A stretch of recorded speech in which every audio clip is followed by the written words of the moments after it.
Hey everybody, welcome back to the Know and Follow podcast. Thanks so much for coming back. We took a little bit of a break there, but getting back to kind of more regular times. And today we have Kendall Keeler, who comes to us from Serve Now. Hey Kendall, how you doing?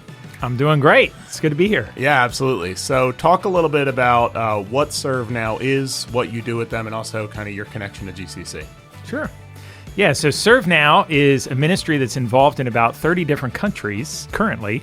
And what's unique about it is we don't send American missionaries. We empower the Christians that already live within these countries of the world. So American missionaries and European missionaries were so effective that there's actually Christians within many of the countries around the world that we get to partner with and help them to be equipped to share the gospel and multiply the kingdom. My connection with Grace Community Church is that because I represent a lot of what God is doing around the world, I end up going to churches on Sunday mornings. I'm preaching. I'm connecting with a lot of different churches across the East Coast. But I need my own Sabbath. I recognize that. And so Saturday nights is often when I come to Grace Community Church just to make sure that I'm having my own personal growth. And it's really been a blessing in my walk. That's neat. So talk about what a calling to that type of ministry looks like. Like, what was your journey into Serve Now? Yeah. So when I was younger, I was about 18 years old. I think I started sponsoring a child through compassion, and I got a heart for the world. But then as I got older, got married, I learned that it was through a book called Revolution in World Missions, where I realized that things were shifting worldwide, that we were having more and more Christians within Africa, within Asia, and there was opportunity there to partner with those who already knew the language, already knew the culture. And so I was beginning to give personally towards supporting some Native missionaries.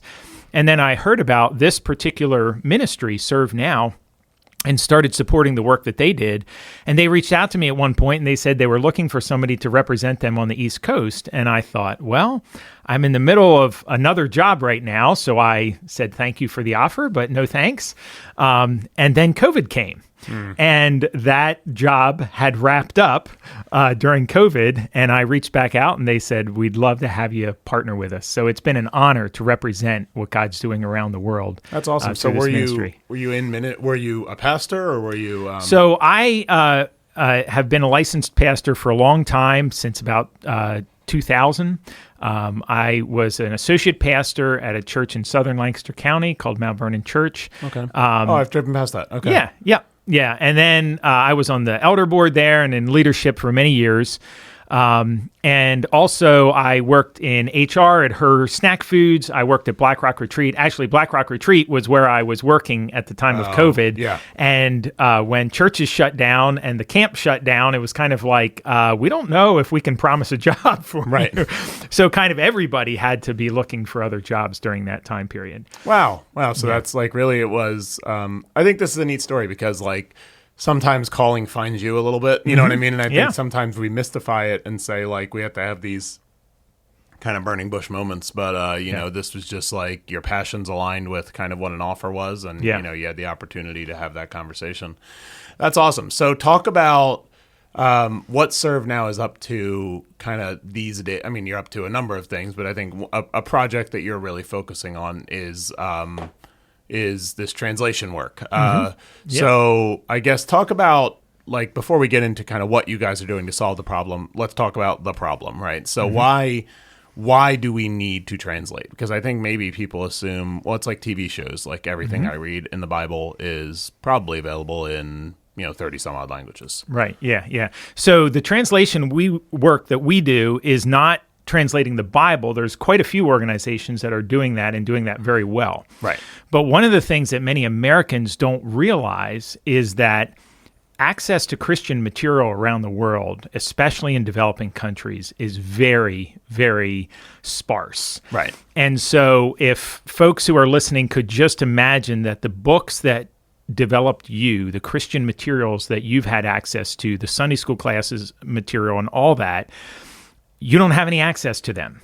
And here you are trying to be a Christian within your community, trying to share the gospel, especially those who are pastors. We partner with about 22,000 churches around the world.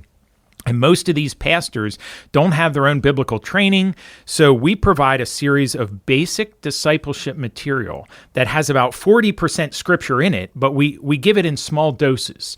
Just a 32-page booklet on the basic things you need to know about Jesus, or 32 pages on the basic things you need to know about reading and studying the Bible. If you get one, how do you approach this? You know, you're heading into a different cultural context, a different language, really understanding even how to read and study the Bible. So we have this whole series of discipleship material that's been translated into about 70 languages now. But there's still a whole lot more countries and a lot more people groups that really would desire to have access to this information. Right, because I believe if you look at native language speakers, English is third or fourth on the list. Correct? Yeah, we are a rarity. Right, yeah. I think the leading one is I know second, I think, is Spanish. The leading one is, I'm not going to remember, Chinese. I think the leading is Chinese, by world population. And we are dreaming of translating into Chinese. We're having some conversations about that, specifically in partnership with Grace Community Church. We're working on some possible translations into Japanese. Right. And I shouldn't just say possible. I mean, it is happening. It's just, taking it one step at a time and looking for continued financial partnership to keep making that possible. So that would be with Yuriyoshi Nemeko Abe, who they were a pastoral intern here while he trained at Evangelical Seminary, and now they have planted Grace Garden Church in, I always mess up the town name. It's just outside of Tokyo. Just outside of Tokyo. I got very excited and said, so have you guys been to Tokyo Disneyland? And Yuriyoshi said, no. And I went... Okay. Always got to bring in that Disneyland. I have to pull it in. I have to check. Well, the story of we should not talk about this. The story of Tokyo Disneyland is that it is like the best Disney property because Japan runs it. Oh, okay. A Japanese company really takes pride in it and runs it, and so it has like this reputation of extreme excellence because of that, and they have the coolest stuff because they're just constantly investing in it. Well, in a strange way, it can kind of tie in to Serve Now's mission, in that what we find is when we partner with native Christians within their country, our goal is to listen to them. To really be able to say what is going to make an impact in your community. And when I was on a video call just last week with Yariyoshi, he said that one of the biggest needs in Japan for Christians is discipleship. So he's excited to see what this will look like in his context and in his community. So we're really looking forward to multiplying that. It costs about $500 to translate each one of these books. There's over 32 books to be able to do.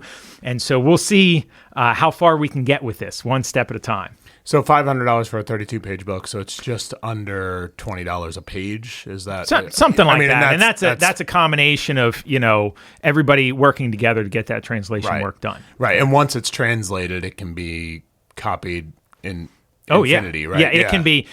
We don't charge anything to the people in those countries, the churches. There's just costs related to it. There's printing costs if we're doing physical copies. Many places we need physical copies. In some of these countries, we're looking at possibly even doing digital copies. We do have an app that our Indian director designed during COVID.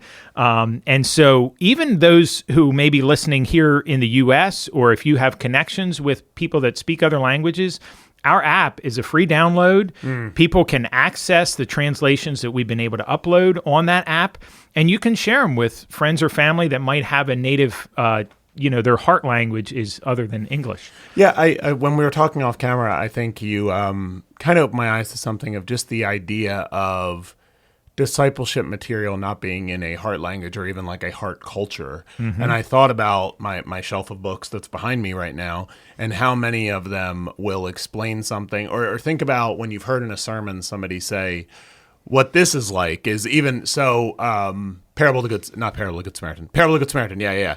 John Piper has this great illustration on that parable that stuck with me, where he was explaining the phrase, "You are a Jew and I am a Samaritan woman," and Jews do not associate with Samaritans.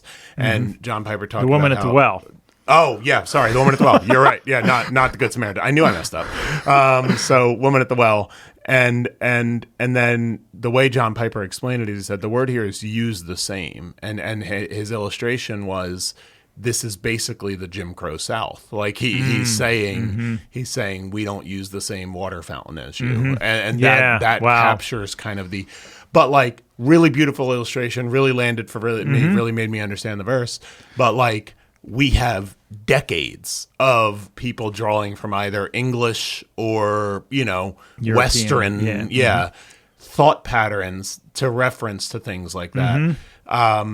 In terms of biblical there is Eastern biblical scholarship, but like in terms of like Protestant scholarship, not to discount non-Protestant scholarship, but when we talk about like our understanding of the faith, it all is very Western. It's very, in some cases American, in some cases British. Even, you think about how much C.S. Lewis refers to the war, you know what I mean, or something like that. Yeah. I think it was eye-opening for me because I was like, oh, how would you even, like, if I preached in Japan, how much would translate? And if you think about that. Right. Yeah. Yeah, that's why we're very careful that whenever we're doing translation work, we are working directly with the Christians in that culture. Yeah. To make sure that when we're doing that translation work, that if there are any things that might sneak in there, they'll be able to catch them and make sure it translates into their culture in a way that's relevant. Yeah, and tying to Disney again, there have been rides that they've adapted when they go into other countries where they realize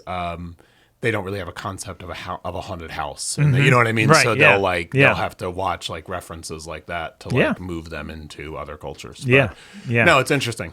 Yeah.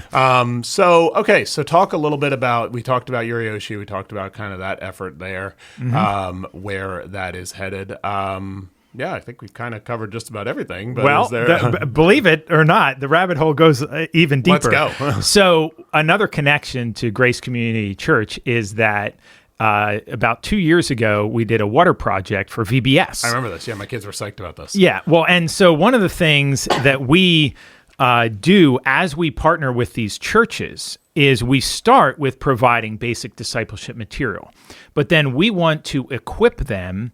We don't want them to just say, hey, I know you're thirsty. I hope it works out well for you. Here's a book. Here's a book, right? So we want to equip that local church to really make an impact in their communities. So then we get into things like micro-enterprise, we get into water projects, education, providing skill training for women at risk. We really have a lot of different programs, but many of those come out of conversations with those pastors and church leaders to be able to say, what can equip your church to multiply in the kingdom? So it gets beyond just books, but truly the goal is to equip those local Christians to make an impact. And those can be exciting projects to talk about as well. Absolutely. I think what's so cool about what you guys do is one of the criticisms that you hear, and I think it's an uneducated criticism to be clear, one of the criticisms you hear of world missions is that it is that it's basically ideological colonization. You know what I mean? We're destroying cultures, or you know what I mean? Yeah. But I think that the truth is actually that it's an incredibly anthropological effort. You know what I mean? You think about something like the languages of Papua New Guinea that aren't written down except for Bible translation efforts. You know what I mean? And, so talk a little bit about that, like how you guys have not come in and said, be more Western, but you've come in and said, here's how Christianity fits within what you do. Yeah. So just one way to quantify that is that we have, I believe to date, about 12 U.S. staff. But last year we partnered with 22,000 churches and impacted over 800,000 people. Yeah. And how is that possible? It's not Americans coming in to say, hey, we're going to tell you how to do things and what you need to do. It's us partnering with Christians within those countries and listening and responding and inviting Christian churches, American churches to partner with that.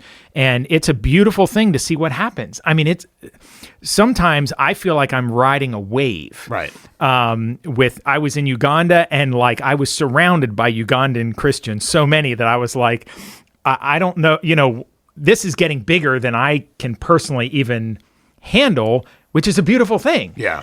Our pastor that we partner with in Uganda has planted over 300 churches.